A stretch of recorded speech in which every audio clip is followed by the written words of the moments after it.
Hello guys, अस्सलाम वालेकुम। कैसे हैं आप लोग? आई होप कि आप सब खुश रहे हों और बहुत ज़्यादा अच्छे रहे हों। तो आज की वीडियो हम लाए हैं, देखिए। तो गाइस, इस वीडियो में हम बात करेंगे, मैं आपको बताना चाहूँगा कि इसमें क्या है कि एक शख्स है, और या कोई भी या आप भी अगर आप चाहें ऐसा लेटर लिखना, तो इस लेटर आपके एक बहुत काम आएगा। जैसे कि अपनी छोटी बहन को इम्तिहान में कामयाबी पर मुबारकबाद का ख़त लिखें। यानी कि मान लीजिए आपकी छोटी बहन या छोटा भाई भी है ना, जहाँ बहन की ज़रूरत हो वहाँ, जहाँ बहन भाई को लिख दें या बहन को लिख दें, जैसे आपकी ज़रूरत हो। और वर्ड को चेंज कर सकते हैं, भाई की जगह बहन, बहन की जगह भाई, ठीक है। तो वही है कि आपकी बहन है कोई, और छोटी हो या बड़ी हो, बहरहाल मुबारकबाद तो सभी को दे सकते हैं, ठीक है। बस थोड़ा सा तरीका बदल जाता है। तो यहाँ पे फ़िलहाल छोटी बहन की बात हुई है, तो हम छोटी बहन के हिसाब से ये सारे वर्ड्स और सारे जुमले इस्तेमाल किए जाएंगे।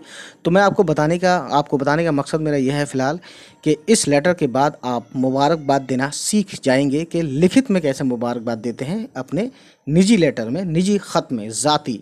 निजी को हम बोलते हैं उर्दू में ज़ाती ख़त में, ठीक है, यानी निजी पत्र में, ठीक है। तो गाइस, इसको पढ़ते हैं। यहाँ पे लिखा है, प्यारी बहन शकीला। शकीला उसका नाम रहा होगा उसकी बहन का, तो इसलिए उसके बाद ये लगाया है, एक्सक्लामेटरी मार्क है ये, ठीक है। दुआएं, स्पेस छोड़ा है एक वर्ड का, उसके बाद लिखा है दुआएं। अब फिर एक लाइन छोड़ा है यहाँ पे, है ना, देख सकते हैं ऊपर वाले जो लिखे हैं, प्यारी बहन शकीला, उसके बाद ये एक लाइन छोड़ी है, गैप है, जहाँ मैंने पेंसिल से भर दिया गैप को, तो आप समझ सकते हैं। अब लिखना शुरू किया है, यानी कि थोड़ा सा इसके लाइन में लिख दिया है। अब देखिए, आज अम्मी का ख़त आया तो मालूम हुआ कि 8वीं जमात के सालाना इम्तहानात, इम्तहान का प्लूरल इम्तहानात होता है, यानी प्लूरल मतलब जमा, ठीक है, में तुम्हें शानदार कामयाबी हासिल हुई है। सालाना इम्तहानात बोलते हैं वार्षिक परीक्षाएं, ठीक है। वार्षिक यानी कि सालाना, परीक्षा मतलब इम्तिहान, ठीक। शानदार कामयाबी हासिल हुई है, और दूसरी तालिबात के मुकाबले में ज़्यादा नंबर हासिल करके तुमने उन्हें बहुत पीछे छोड़ दिया है। गाइस, अब क्या किया जाए, जब आपके नंबर ज़्यादा आएंगे तो जाहिर अपने आप ही दूसरे लोग आपसे छोटे या कम हो जाएंगे, उस जिस काम में आप आगे आए हैं या जिस चीज़ में भी आप ऊँचे हुए हैं, ठीक है। तो ये कहने का मकसद है, इन्होंने थोड़ा सा एक तारीफ़ करते हुए इनकी तारीफ़ ज़्यादा कर दी और दूसरों को पीछे छोटा बना दिया, है ना। ऐसा होता है, हम करते हैं, इसमें कोई बुराई नहीं है, ठीक।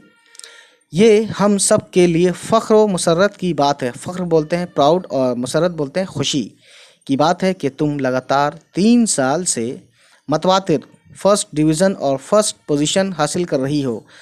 तो अब इसमें एक वर्ड है मतवातिर, यानी कि रेगुलर, है ना, रोज़ बरोज़। मतवातिर मतलब रेगुलर, ठीक है, इसे बोलते हैं मतवातिर। रोज़ रोज़ नहीं बोलते हैं, रोज़ को अलग बोलते हैं, ठीक है। रोज़ तो डेली हो गया ना, ये मतवातिर यानी लगातार, रेगुलर, ठीक है। फर्स्ट डिवीज़न, अब देखिए यहाँ पे इन्होंने बेवकूफ़ी किया। फर्स्ट डिवीज़न आप गाइस मत लिखना, आप यहाँ लिखना मतवातिर फर्स्ट पोजीशन हासिल कर रही हो, है ना। जब फर्स्ट पोजीशन आई गई तो जाहिर है वो फर्स्ट डिवीज़न ही होगी। ऐसा तो नहीं है कि कोई भी क्लास में, मतलब ऐसा कोई बच्चा जो पोजीशन में आए और उसकी फर्स्ट डिवीज़न ना हो, ऐसा हो ही नहीं सकता। आज के ज़माने में तो नहीं हो सकता, ठीक। तो देखते हैं गाइस, अब जहाँ सभी नमूने हो तो वहाँ की बात अलग है। ये एक एक्सेप्शन केस रहा हो, अगर ऐसा हुआ हो कि फर्स्ट पोजीशन लाने के बाद भी किसी की फर्स्ट डिवीज़न ना बनी हो। मैं ही नहीं, घर में सभी ये दुआ कर रहे हों। अरे यार, क्या लिख दिया, कर रहे हैं ऐसे लिखते हैं कि अल्लाह ताला तुम्हें हमेशा इसी तरह कामयाब करे, है ना। तुम खूब तरक्की करो और आगे बढ़ो। तो कामयाब को हम बोलते हैं सफल बनाए, है ना, ऊपर वाला। और तुम खूब तरक्की करो यानी विकास करो, ठीक है, और आगे बढ़ो, ठीक। अब ये कहने की ज़रूरत नहीं है कि आइंदा भी दिल लगाकर पढ़ना। तो गाइस, ज़रूरत को बोलते हैं, ये तो जानते ही हैं आप, आवश्यक। अब ये कहने की आवश्यकता नहीं है, यानी आवश्यकता, कि आइंदा यानी आने वाले समय में भी दिल लगाकर पढ़ना, ठीक है, दिल लगाकर, ठीक है, आप समझ रहे हैं, कोई दिक्कत वाली बात नहीं है। और खूब मेहनत करना, ठीक है। मेहनत बोलते हैं हिंदी में परिश्रम। एक बार फिर मेरी जानिब से, यानी मेरी तरफ से दिली मुबारकबाद, यानी दिल से मुबारकबाद देते हैं, तो दिली मुबारकबाद। और ज़िंदगी के हर शोबे में, यानी ज़िंदगी के हर ज़िंदगी के हर ऐसे वक्त में, ऐसे शोबे में, ऐसे सेगमेंट में, ऐसे यू नो वक्त में, एक कहने का मतलब वैसी है। शोबे तो वैसे शोबे का मतलब होता है डिपार्टमेंट, ठीक है, लेकिन यहाँ मतलब है कि ज़िंदगी के हर वक्त, हर सफ़र में, जहाँ भी तुम रहो या जहाँ भी तुम काम करो, शोबे में कामयाबी के लिए दुआएं, है ना। इन्होंने फ्यूचर के लिए भी इन्होंने साथ साथ दुआ कर दी। अम्मी और अब्बू की खिदमत में, ठीक है, खिदमत में आदाब।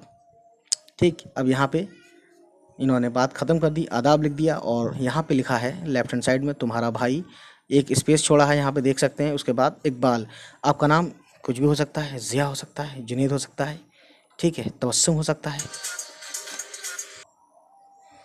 तो कोई भी ऐसा नाम हो सकता है जो आपका नाम है, और किसी का भी नाम लिख सकते हैं, या ये लिख सकते हैं XYZ, ठीक है, या जो आपके टीचर ने आपके एग्ज़ाम में, आपके स्कूल में जो कहा हो वही आप लिखिएगा। ठीक, तो गाइस ये थी आज की कहानी, जिसमें हमने आपको बताया ज़ाती ख़त लिखने के, और इसमें आपने अपनी बहन के अच्छे नंबर लाने की वजह से आपने उसकी तारीफ़ के साथ साथ उसको दुआएं दी हैं। और दुआएं देने का तरीका जो होता है, देखिए मुंह से बोलने का जो तरीका होता है वो अलग होती है, वर्बल लैंग्वेज, है ना, कन्वर्सेशन वाली लैंग्वेज, कई तरह की लैंग्वेज होती हैं, और ये जो होती है तहरीरी लैंग्वेज होती है। इसमें वो बात आप उस तरीके से नहीं कर सकते जिस तरीके से इसमें आप बोलते हैं। हालांकि 80% आप बोलते होंगे ऐसी उर्दू, लेकिन कहने का मतलब और मकसद ये है कि एक लिखने का जो तरीका होता है डिफरेंट तरीका होता है, और बोलने से थोड़ा सा कहीं ना कहीं, है ना। तो गाइस नेक्स्ट टाइम हम आएंगे अपने दोस्त के वालिद के इंतकाल पर ताज़ियती ख़त लिखने के लिए। ताज़ियती बोलते हैं गाइस एक सैड, मतलब जैसे किसी के फादर का इंतकाल हो गया आपके दोस्त के, है ना, तो ताज़ियती ख़त बोलते हैं, यानी कि उसमें आप अपना दुख जाहिर करते हैं, और उसको ये कहते हैं कि हम आपके इस दुख में पूरे पूरे शरीक हैं, या पूरे पूरे हम आपके साथ हैं। तो चलिए फिर आज के लिए इतना ही, बाय बाय, टेक केयर, अल्लाह हाफिज़।